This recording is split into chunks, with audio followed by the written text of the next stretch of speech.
Polynomials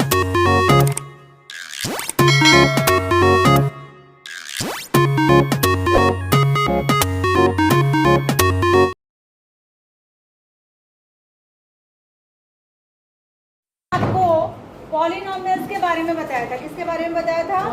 polynomials के बारे में बताया था कि पॉलिनोमियल किसे कहते हैं, वो कितने टाइप के होते हैं, उनको किस किस तरीके से डिवाइड करते हैं। मैंने आपको बताया था कि पॉलिनोमियल्स को नेम के हिसाब से भी डिवाइड करते हैं, मतलब नंबर ऑफ टर्म्स के हिसाब से भी डिवाइड करते हैं, और उनको पावर के हिसाब से भी डिवाइड करते हैं। माने पावर के हिसाब से उनके अलग नाम होते। क्या नाम होते जरा बताइए, एक आध को याद है? पावर। डिग्री के हिसाब से क्या नाम होते हैं पॉलिनोमियल्स के? Linear, quadratic, cubic, by quadratic ऐसे होते हैं, ठीक है। और नंबर ऑफ टर्म्स के हिसाब से कैसे होते हैं? मोनोमियल, बाइनोमियल, ट्राइनोमियल, टेट्रानोमियल ऐसे होते हैं। याद है ना आपको? हाँ। फिर हमने ये पढ़ा था कि पॉलिनोमियल जो है एक वेरिएबल में भी हो सकता है और एक से ज़्यादा वेरिएबल में भी हो सकता है। तो ये जो छोटी सी एक्सरसाइज थी, इसमें बिल्कुल नॉर्मल चीज़ आपसे पूछी है। जैसे पहला वाला क्वेश्चन हम डिस्कस कर चुके थे, इसमें ये पूछ रहा था कि इनमें से कौन सा पॉलिनोमियल इन वन वेरिएबल है। कौन सा क्या है? पॉलिनोमियल इन वन वेरिएबल है। अब वन वेरिएबल में पूछा तो दो बातें हैं कि पहले तो वो पॉलिनोमियल होना चाहिए, दूसरी बात यह है कि वो वन वेरिएबल में होना चाहिए। पॉलिनोमियल होने के लिए शर्त ये होती है कि उसमें जो भी वेरिएबल यूज़ किया गया है वो रूट में नहीं होना चाहिए, या फिर वो अपॉन के नीचे नहीं होना चाहिए, यानी उसकी पावर नेगेटिव नहीं होनी चाहिए, ठीक है। तो हमने देख ही लिया था इसमें कि पहला है, दूसरा भी है, तीसरा नहीं है क्योंकि टी रूट के अंदर है, चौथा नहीं है क्योंकि रूट ये वाई अपॉन में है, पांचवा पॉलिनोमियल तो है लेकिन वन वेरिएबल में नहीं है क्योंकि इसमें तीन वेरिएबल यूज़ किए। अगला क्वेश्चन है right the coefficient of x square in each of the following. मैंने आपको बताया था कि अगर हमारे पास कोई पॉलिनोमियल है, जैसे ये मैं लिख दूँ x cube plus 2x square plus 3x plus 5 equals to 0, तो ये जो एक्स क्यूब है या जो एक्स स्क्वायर है या जो एक्स है, इनके साथ जो नंबर लगे हुए होते हैं मल्टीप्लाई में, इन्हीं को कोफिशिएंट कहते हैं। क्या कहते हैं? कोफिशिएंट। तो अगर आपसे कोई पूछेगा यहाँ एक्स क्यूब का कोफिशिएंट कितना है, तो यहाँ कोई नंबर नहीं दिख रहा तो उसका मतलब 1 है। कोई पूछेगा एक्स स्क्वायर का कितना है तो 2 है। कोई पूछेगा एक्स का कोफिशिएंट कितना है तो 3 है। कोई पूछेगा कांस्टेंट टर्म कितनी है तो 5 है।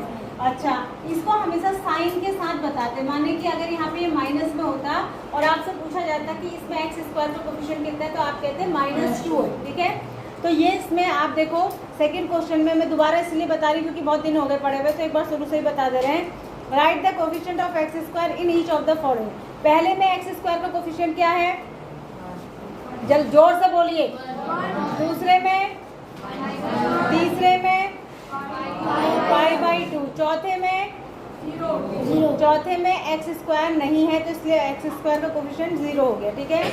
उसके बाद ये तीसरा भी तो मैंने बता दिया था, give one example each of the binomial of degree 35 and monomial of degree 100। आपको एक बाइनोमियल लिखना है डिग्री 35 का। बाइनोमियल माने दो टर्म वाला लिखना है, तो आप लिख दिए x raise to power 35 plus 4x, ये बाइनोमियल हो गया, दो टर्म है तो बाइनोमियल हो गया, और 35 इसकी क्या हो गई? डिग्री।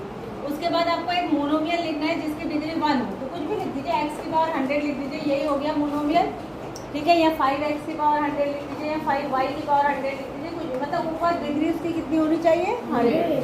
और मोनोमियल होना चाहिए। मोनोमियल माने एक ही टर्म होनी चाहिए उसमें, एक से ज़्यादा टर्म नहीं होनी चाहिए, ठीक है।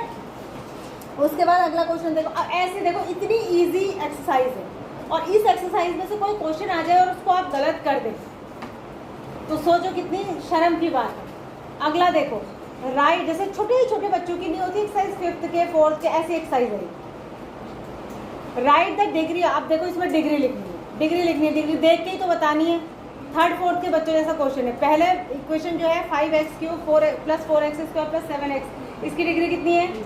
3 है। हाईएस्ट पावर को डिग्री कहते हैं।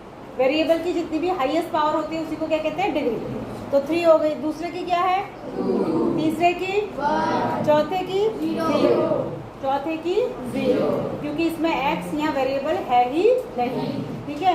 तो आप में से कोई ये नहीं पूछ रहा कि जब वेरिएबल है ही नहीं तो हम ये क्यों कह रहे हैं कि डिग्री 0 है, क्योंकि ये लिखा है 3, इसको ऐसे लिख सकते हैं 3 × x की पावर 0, x की पावर 0 1 होता है, x की पावर 0 क्या होता है? 1 होता है।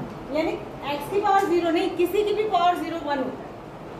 किसी की भी पावर 0 क्या होता है? 1 होता है। बात समझ में आया? आगे बात, तो हम ऐसा मान सकते हैं कि खाली 3 है तो 3 इंटू उसको x की पावर 0 मान लेंगे, तो इसकी डिग्री कितनी हो जाएगी? 0। अगला है क्लासीफाई द फॉलोइंग लीनियर। ये मुझे लग रहा है मैंने पूरी एक्सरसाइज करा दी। किसने कहा कि 2 ही क्वेश्चन कराए थे? तुम्हें याद नहीं है? ये पूरी एक्सरसाइज होगी थी, मेरा टाइम बर्बाद कर रहे हो खाली। देखो ये है कि आपको इसमें अलग अलग पॉलिनोमियल दिए हुए हैं, आपको इसको क्लासीफाई करना है कि इनमें से कौन सा क्यूबिक है, कौन सा क्वाड्रेटिक है, कौन सा लीनियर है। सबको लेफ्ट हैंड साइड पे लिख लेंगे और राइट हैंड साइड पे लिख लेंगे। अगर पहला वाला क्यूबिक है तो उसके आगे क्यूबिक, क्वाड्रेटिक है तो क्वाड्रेटिक, लीनियर है तो लीनियर, ऐसे इसको करना है। समझ में आ गया? अगला देखो, जीरोज ऑफ पॉलिनोमियल मैंने आपको बताए थे। जीरोज ऑफ पॉलिनोमियल, यहाँ ध्यान से सुनिए। जीरोज ऑफ पॉलिनोमियल कहते हैं कि पॉलिनोमियल, यहाँ ध्यान से सुनिए, you are not concentrated. Zeros of, ये इंपॉर्टेंट टॉपिक बता रही हूँ मैं एग्जाम के लिए। जीरोज ऑफ पॉलिनोमियल का मतलब होता है जो भी वेरिएबल पॉलिनोमियल में आया है उसकी ऐसी वैल्यू जो उस इक्वेशन को सेटिस्फाई कर दे।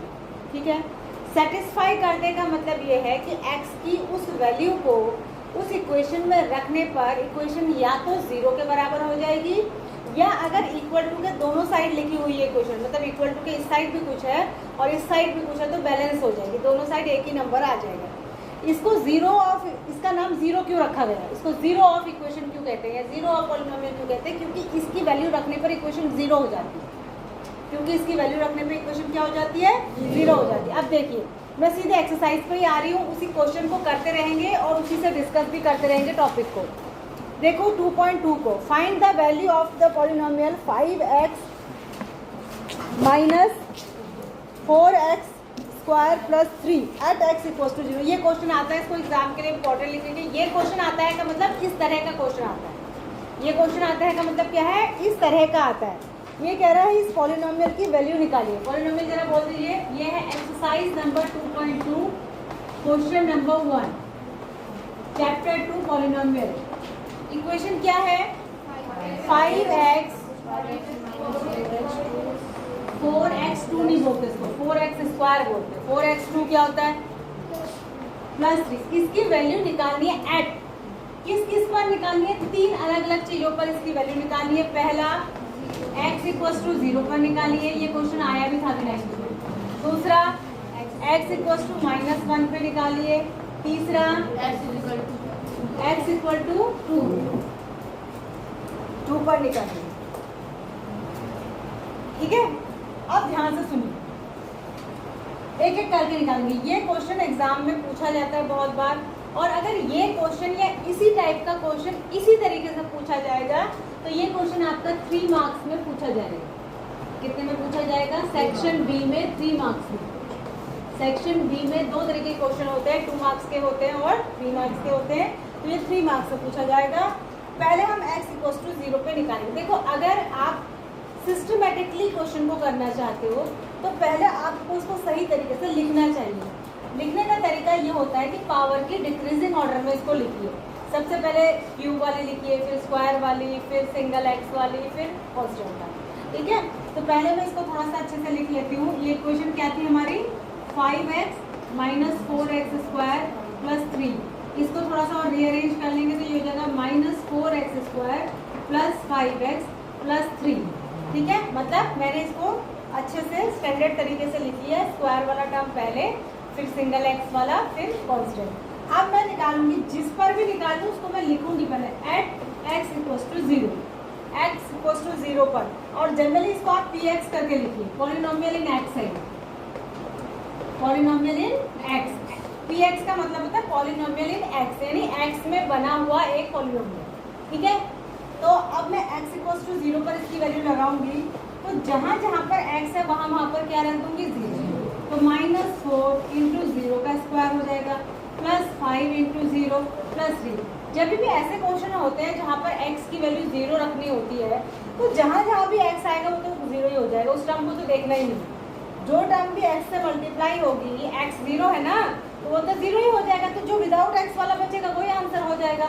तो इसका आंसर कितना हो जाएगा 3, यानी p ऑफ 0 की वैल्यू, यहाँ भी तो 0 x की जगह भी 0 रखिए, तो p ऑफ 0 की वैल्यू कितनी आ जाएगी 3।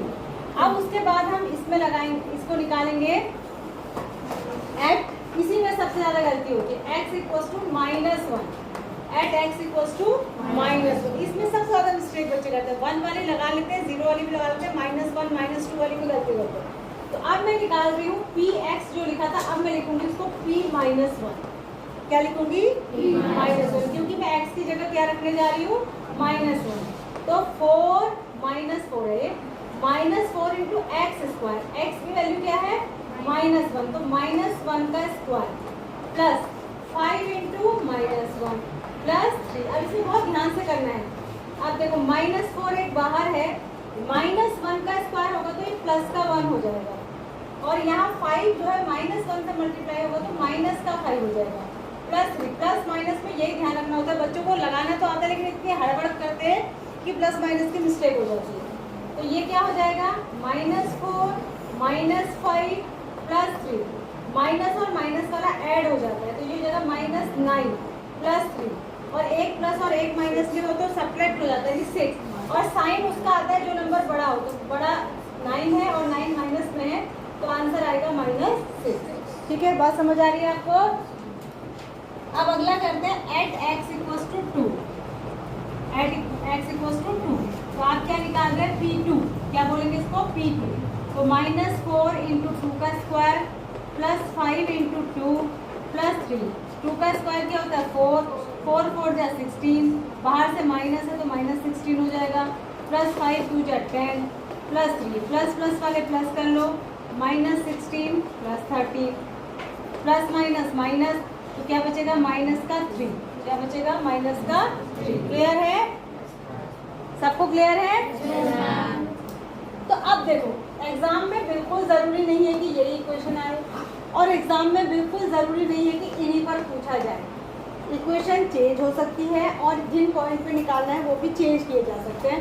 इसने 0 1 और 0 -1 और 2 दिया था, हो सकता है मेरा मन करेगा तो मैं आपको 1 -1 और -2 दे दूंगी कि इस पर निकालिए। मैटर क्या करता है? मैटर ये नहीं करता कि क्वेश्चन बुक से पूछा गया या नहीं, मैटर ये करता है कि आपको method of doing the question आता है कि नहीं। आपको सिर्फ तरीका सीखना है कि कैसे करते हैं। मैं आपको बार बार यही बोलती हूँ कि question can be change, question change किया जा सकता है। सिलेबस होगा आपकी बुक का ही, माने बुक में जिस तरीके के क्वेश्चंस बताए गए हैं उसी पर बेस करके क्वेश्चन पूछे जाएंगे, लेकिन ये बिल्कुल भी ज़रूरी नहीं है कि बिल्कुल एग्जैक्टली आपकी बुक से उतार के ही क्वेश्चन दे दिया जाए। कोशिश ये की जाती है कि 70-80% बुक से ही दिया जाए, लेकिन ऐसा बिल्कुल भी ज़रूरी नहीं है। और अगर आपको बुक के क्वेश्चन नहीं दिए गए, बुक पर बेस्ड क्वेश्चन दिए गए, तो आप बिल्कुल भी ये नहीं कह सकते कि आपका पेपर आउट ऑफ सिलेबस था। आउट ऑफ सिलेबस तब कहलाता है जब जो चीज़ आपको पढ़ाई ही नहीं गई है, जो आपकी बुक में था ही नहीं, क्वेश्चन नहीं, जो टॉपिक आपकी बुक में नहीं। ठीक है, अगला देखिए, सेम ही है। देखो जो मैंने अभी आपको बताया कि p ऑफ x करके इसको लिखो, तो अगले वाले इसने क्वेश्चन में इसने खुद ही लिख रखा है p ऑफ y करके। जो y में है उसको p ऑफ y लिखा, पॉलिनोमियल इन y। जो t में है उसको इसने p ऑफ t लिखा है, पॉलिनोमियल इन t। जो x में है उसको p ऑफ x। इसका मतलब सिर्फ दिखाना होता है कि polynomial in x, polynomial in y, polynomial in t। Polynomial है आगे वाला, ये पॉलिनोमियल नहीं है, ये तो हम दिखा रहे हैं खाली। पी वाई का मतलब पॉलिनोमियल तो वो जो इधर लिखा है वो है, ये उसको दिखाने का तरीका, पी फॉर पॉलिनोमियल। ठीक है, अब ये कह रहा है कि इसमें से हर एक की वैल्यू तीनों पॉइंट पे निकालो, 0 के लिए भी निकालो, 1 के लिए भी निकालो और 2 के लिए भी। क्या आप इसको करने में सक्षम हैं? Will you be able to do this? कर लेंगे ना? पहले ही क्वेश्चन की तरह है सेम। एक मैं बता देती हूँ उसका लास्ट वाला, सेकंड का लास्ट। क्या है क्वेश्चन? पॉलिनोमियल इन x दिया है और यहाँ लिखा है x - 1 और h + 1। बहुत आसान है ये। अब इसकी वैल्यू आपको तीनों पे निकालनी है, मतलब p0 भी निकालना है आपको, p1 भी निकालना है और p2 भी निकालना है। ये सब एक ही लाइन में निकल जाएंगे। ये क्या होगा? p0 का मतलब x की जगह 0 रख दो, ठीक है, ये -1 ही हो जाएगा और ये +1 ही हो जाएगा, तो -1 आंसर आ जाएगा। इसमें x की जगह क्या रख दो 1, 1 - 1 और इंटू 1 + 1, 1 - 1 0 हो जाएगा, 0 से मल्टीप्लाई होकर 0 हो जाएगा, तो इसकी वैल्यू 0 ही आ जाएगी। फिर 2 होता है, तो ये हो जाएगा 2 - 1 और ये हो जाएगा 2 + 1, यानी कि ये हो जाएगा 1 × 3 यानी 3। अब बताओ इस क्वेश्चन को करने में मुझे 30 सेकेंड लगे, और ये क्वेश्चन अगर एग्जाम में पूछा जाएगा तो 3 नंबर का पूछा जाएगा, और इतने छोटे क्वेश्चन को भी आप गलत कराते हो। अगर ऐसा क्वेश्चन 3 नंबर का हमसे एग्जाम में पूछ लिया जाए तो हमारे तो बल्ले बल्ले, इतना आसान, इतनी कम कैलकुलेशन, फिर भी हम नहीं कर पाते। सेक्शन बी और सी में तो ऐसे क्वेश्चन पूछे जाते हैं जनरली। अभी जो आपके PT1 होंगे उसमें पहले 3 चैप्टर मान लिया है, 3 या 4 जितने भी आएंगे, तो वो इन्हीं 3-4 चैप्टरों से तो बनाया जाएगा पेपर, तो उसमें मोस्टली